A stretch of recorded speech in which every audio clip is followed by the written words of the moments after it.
તારા સંતાપે ખંભે લઈ જગતના ખંભે લઈ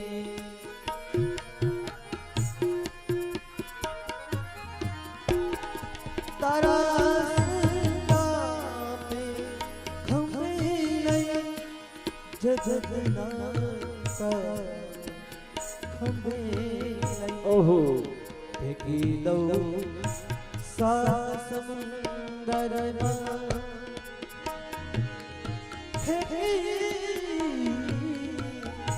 આફ્રિકાના જંગલમાં એક બાણાવાળી બહુ સરસ મજાના બાણ હલાવતો, એટલા બધા એના બાણમાં વીર હતો. એ એટલો બધો આફ્રિકાનો એક વ્યક્તિ, અને એક દિવસ એને ખબર નહોતી ને એ નીકળો છે અને કોઈ રાજાના હારે યુદ્ધ કર્યું, રાજાને હરાવ્યો છે.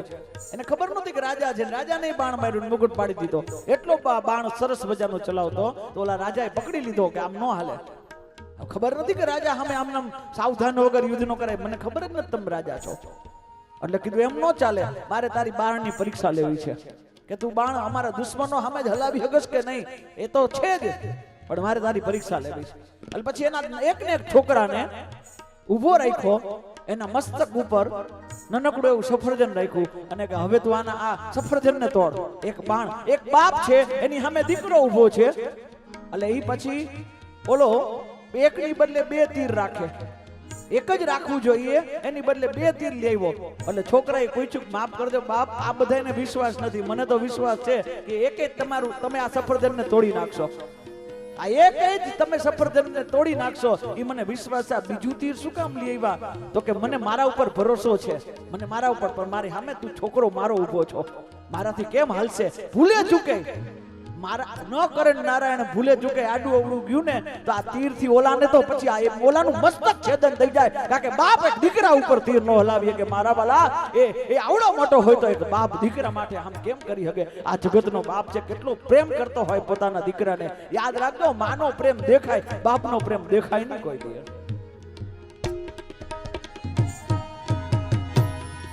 તું કે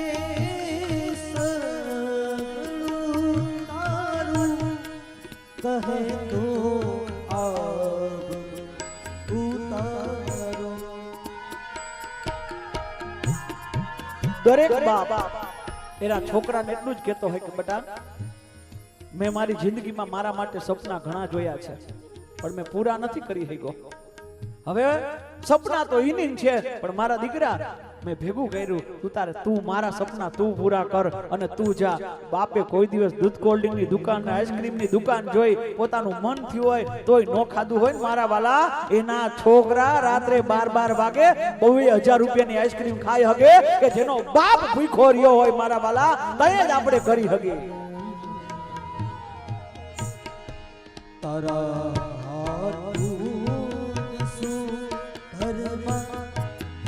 હજુ બાપ બેઠો, હજુ બાપ બેઠો.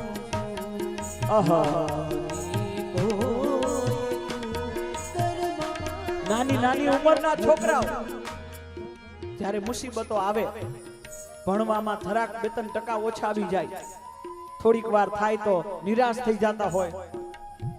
ભણવાની બીક, સમાજની બીક, અરે થોડું ઘણું દેણું થઈ ગયું હોય, અને અત્યારના જુવાનિયાઓ સુસાઇડના વિચાર કરતા હોય,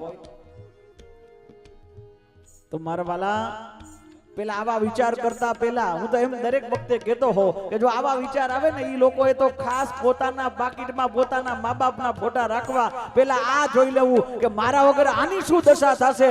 અને જો એમ કહે કે મારા વગર આ જીવી હકશે તો સુસાઇડ કરવાની છૂટ છે. લાવ તમ તાર સુસાઇડ કરજો, પણ જો આ જીવી નહીં હકે યાદ રાખજો, આના માટે ધ્યાન, આપણે જીવવાનું, આપણી પ્રોબ્લેમ એના માટે નહીં કે આપણે એના સપના પૂરા કરવાના. જે 4 આંખે એને સપના જોયા એના પૂરા કરવા માટે મારા વાલા આપણે ભોગવવાનું, સંતાનોને એટલે ભોગવવાનું કે ઓલી 4 આંખના સપના પૂરા કરવાના હોય.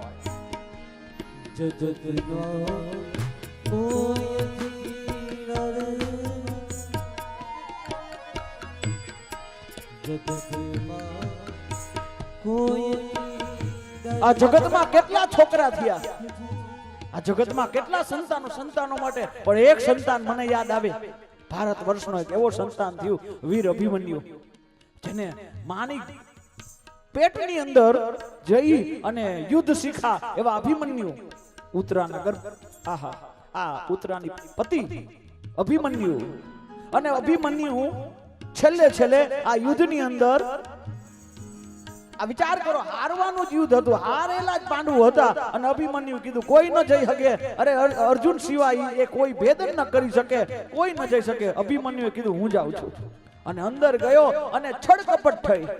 એના હારે છળકપટ, એકલા અભિમન્યુ નાની ઉંમરના ને કૌરવોની આખી ભીષ્મ સેના બધાએ છળકપટ કરીને મારે, અને મારે જ્યારે તીર જાય ને ત્યારે તીર કાઢી અને ઈ ભારતનો એવડો છોકરો બોલ્યો તો અભિમન્યુ કે હે સૂર્યનારાયણ, હે આકાશ, તમે સાક્ષી છો ને, અને તમે સાક્ષી છો કે હું કેવી રીતે યુદ્ધ કર્યું હતું. છેલ્લે તમે મારા બાપને કહેજો કે હું અર્જુનનો દીકરો છું, મારે આવું ભાગવાનું ન હોય, મારા પિતા લજાય, મારા પિતાને એમ કહેજો કે જો આ વીર અભિમન્યુ કેવો લડ્યો તો એ પિતા માટે લડે. એ અભિમન્યુ મારા વાલા એક ઈ કરું છે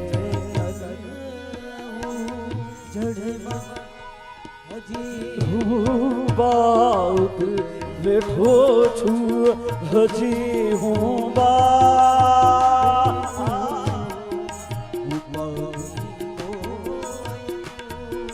આ જગતમાં કોઈ દી ઉપાધિ ન કરવી, એને કે જેનો બાપ બેઠો હોય એને કોઈ દી ઉપાધિ ન કરવી મારા વાલા. ઈ કાળ આવે ને તો કાળ આમાં યુદ્ધ કરી શકે, જેનો બાપ બેઠો હોય મારા વાલા સંસારમાં, જેનો બાપ બેઠો હોય એને ચિંતા ન કરવી. ભાગ્યશાળી સંતાનો છો તો એટલું કઈ મારા વાલા, કદાચ તમને કોઈ ગોલ હોય કે ન હોય, એક ગોલ બનાવી રાખજો કે તમે જો તમારા મા બાપ હયાત છે ને એને રાજી કરવા માટે જીવજો.